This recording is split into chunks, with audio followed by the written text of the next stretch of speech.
back on this 2010 Mercury 15 horse short shaft 4-stroke. So I just got done installing the starter solenoid bracket, the starter solenoid, the battery cables, and all the boots to cover all the positive connections, the main cable from the starter going to the solenoid, put everything back together and stuff on. I already did a whole bunch of work to this. That's the date that I did the oil and everything else, but I installed the push button start and everything else. There's no neutral safety switch on this, so they gotta be careful about keeping it neutral when they start it.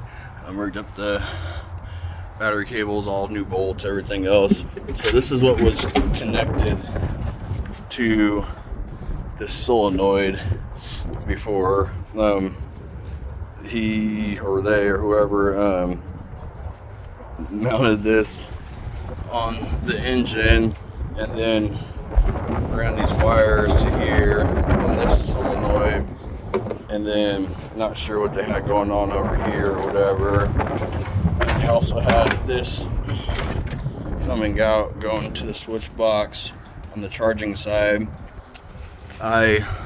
From the rectifier, the red wire coming out after the fuse, I put a connection on there to go to the positive side, so it's going to charge the battery when it's running.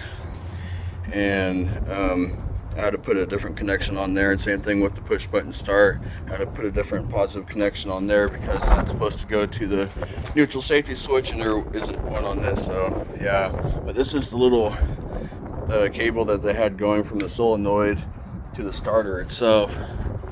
And you can see the thickness difference on them. I got all OEM parts specific for this engine, everything else. This bracket, so it has one threaded hole on the bracket, the other one was just straight through. I tried putting this bracket in different spots. It won't fit right here where you think it would fit at.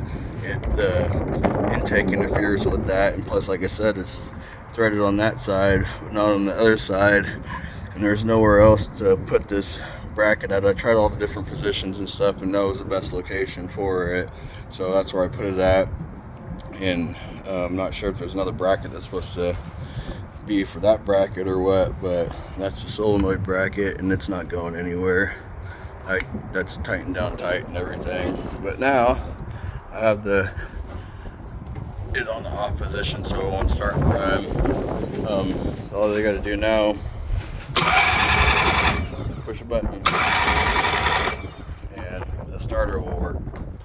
Like I said, this was what was hooked up to this solenoid before. This is definitely not thick enough for the amperage to go through.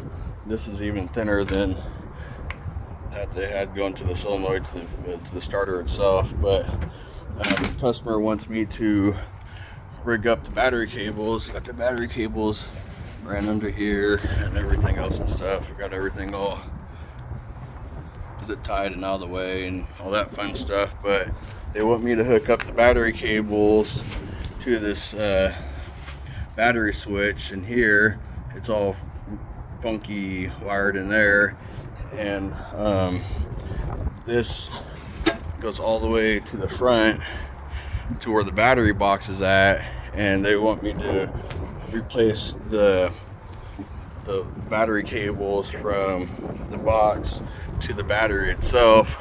I still need to get all that. I still need to wire this all up, but I got this side all done, and this side's all good to go. I gotta just push the button. I still need to put that bolt back through there, but I'll do that. But yeah, set up for push button start now, and just they have to be careful to keep it in neutral when they start it, or else when you put it in gear and try to start it, it'll lock that side up.